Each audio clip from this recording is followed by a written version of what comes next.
en Afrique, on a mis le focus en Afrique parce que je crois qu'effectivement les fleuves regorgent de potentialités humaines, de potentialités à valoriser au service du développement des populations, pour soulager les souffrances, améliorer les conditions de vie, etc. Et je crois que des moments comme ça, ce sont des moments de réflexion, de compréhension, pour mieux comprendre les fleuves, pour mieux mettre en valeur les potentialités dont regorgent ces fleuves-là. Et qu'un fleuve du moins était à multifonctionnalité. Comme j'ai dit tout à l'heure dans mon discours, un fleuve, il est peuplant. Déjà, le fait que les inondations créent de la vie, créent de la solidarité, créent de la sociabilité, créent de l'architecture, fertilisent les sols. Il y a énormément de questionnements qu'on peut tirer de ce fleuve peuplant.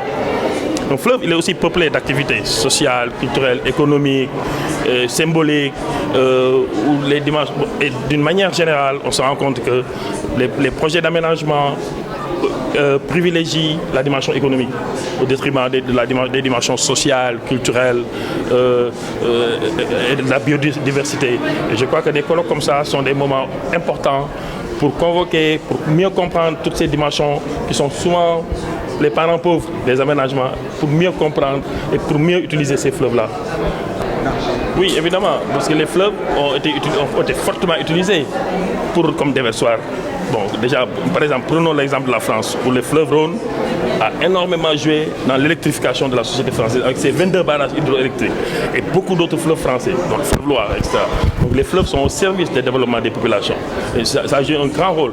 Mais malheureusement aussi, les fleuves sont utilisés comme déversoirs d'ordures. Et d'ailleurs, je disais souvent à Saint-Louis, peut-être que si on fait aimer le fleuve, si on fait aimer le fleuve aux populations saint-louisiennes à nouveau, parce que pendant longtemps, il y a eu un rapport de complicité ontologique entre les populations saint-louisiennes et le fleuve, parce que comme on dit, avant ils donnaient de la cola ou de lait caillé pour sceller le pacte d'alliance entre le nouveau-né et le fleuve. Donc on nourrissait le fleuve. Bon, maintenant, on déverse des ordures. Et peut-être qu'il y a quelque chose à faire. On a un rôle à jouer, nous, les sciences humaines et sociales, les sciences physiques et mathématiques, pour mieux explorer ces dimensions-là. Et comme outil de communication sociale pour des pratiques d'aménagement, d'assainissement, etc., des fleuves. Parce qu'on a besoin de nos fleuves. Et nous savons que plus nous allons dans le temps, on se rend compte qu'il y a un problème d'eau. Et les fleuves sont quand même des réservoirs d'eau importants pour nos populations.